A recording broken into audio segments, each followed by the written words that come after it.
We need to stop talking about executive presence, strategic communication, and whatever other big words we think we need to apply to help us define leadership. What we need, what you need, are simple things you can start doing in order to become a better leader. Today, I'm going to explain a simple first principles approach to leadership that will help you move in the right direction, whether you are an aspiring manager, a new manager, or an executive leader with years of experience. And if you stay until the end, you're going to understand why some leaders like Elon Musk and Steve Jobs, despite seeming to break every leadership rule in the book, still managed to create extremely successful companies. We need to start off by talking about why it is so important to have a simple understanding of what it means to be a leader. Frankly, to me, based on what I see out in the world, the wrong people are often becoming leaders in organizations. I've had lots of conversations with HR business partners who have told me that they're struggling in their organizations because all their technical contributors, their engineers that are doing great stuff, none of them want to be managers. And so they're not even sure who they're going to promote. And why would they? We make management and leadership seem like this really big thing. It's going to be a lot of work. You're not going to get to do the fun stuff of solving all these problems. And so who becomes a leader instead? Well, it's the person that just wants to have a big team or they want a big title. It's not the people who know the technical details and actually want to go out and solve problems in the world. If we want to solve big problems, we need people who understand those problems to be the leaders. And that means we need a simpler way to define what leadership is so we can keep those people excited about it so they feel like they can go do it and then solve those big problems. So that's why this is so important. The second thing we need to kind of define here is what are first principles. It's a phrase that gets thrown around a lot. I learned the concept of first principles when I was at SpaceX. It's what Elon talks about all the time in all of engineering right now. First principles engineering is kind of all the rage, but it doesn't have a good definition.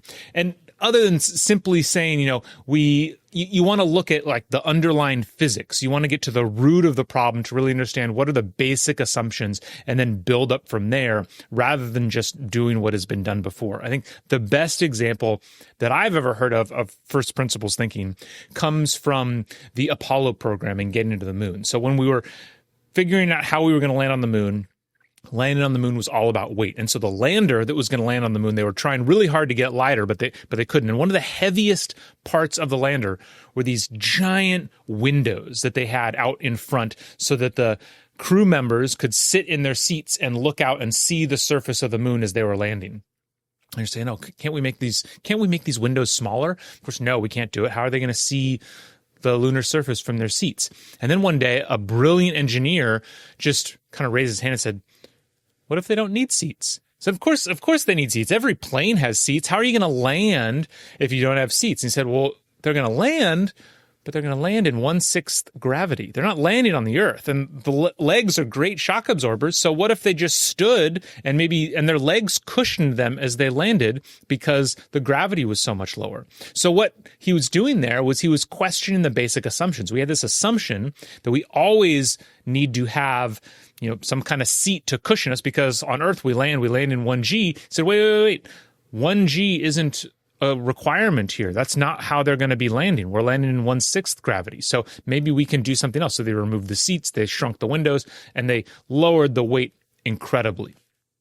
And so when I learned this at SpaceX, I found myself saying, what's a first principles way of thinking about leadership? How can we boil things down to the basics? What's the root things that makes a leader effective? What does a leader have to do?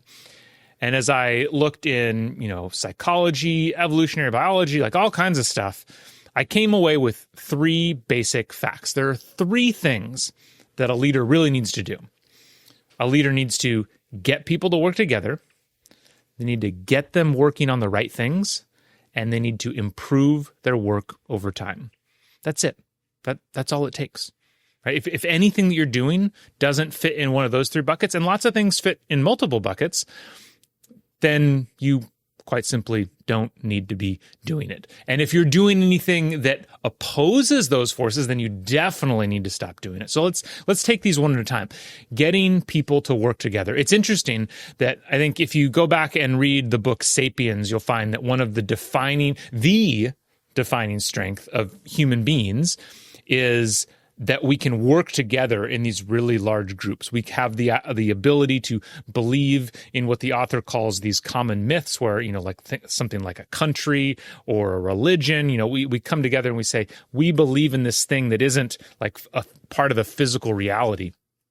And that allows us to come together in these groups of thousands and tens of thousands and millions of people.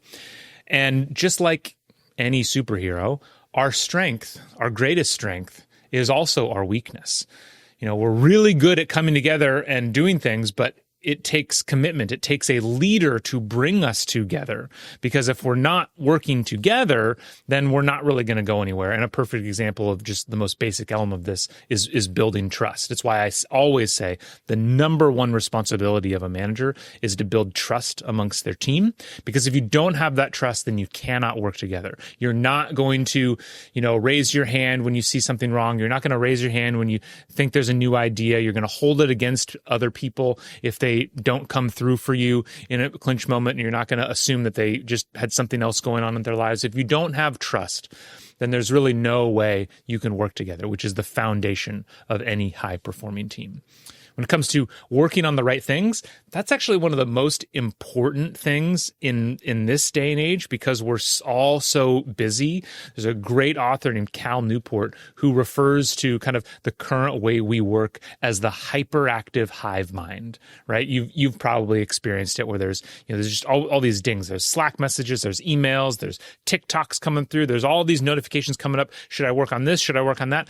I think a lot of the stress that we have in our lives around these phones, honestly, is the fact that we feel like there's always something I could, like I have so much power right here. Like I could be doing something, but we don't know what it is. And so we just get filled with this kind of stress, right? And so in a world like that, where there's always more to do, always more you can do, it's up to a leader to say, this is what we're going to be doing. A fantastic phrase that I love is, one of the primary responsibilities of a leader is to decide which fires to let burn. What are the things that you're not going to be doing?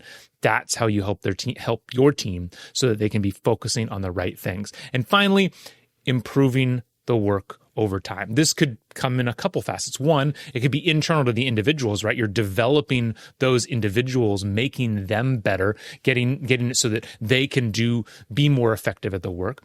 But it also might mean, removing blockers, making sure, using your authority as a leader to go out to the rest of the organization and change policies or get additional resources so that the team can continue to move faster.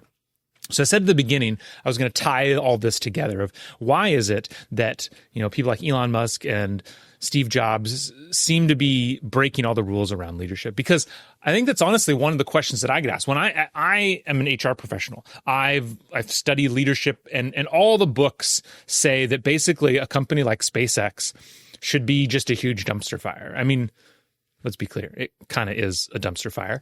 All companies are kind of a dumpster fire, but it shouldn't be an effective dumpster fire, right? Because you have this impulsive manager, this impulsive leader who just says whatever he wants. He doesn't have any regard for the hierarchy of the organization. He just dives right in. He's micromanaging at times. Similar things were said about Steve Jobs. So how are these people effective? And I think as soon as we understand this kind of Venn diagram of get people to work together, get them working on the right things, improve their work over time, the thing that leaders like Steve Jobs and Elon Musk were better than anybody at are creating an incredibly compelling vision of a better future.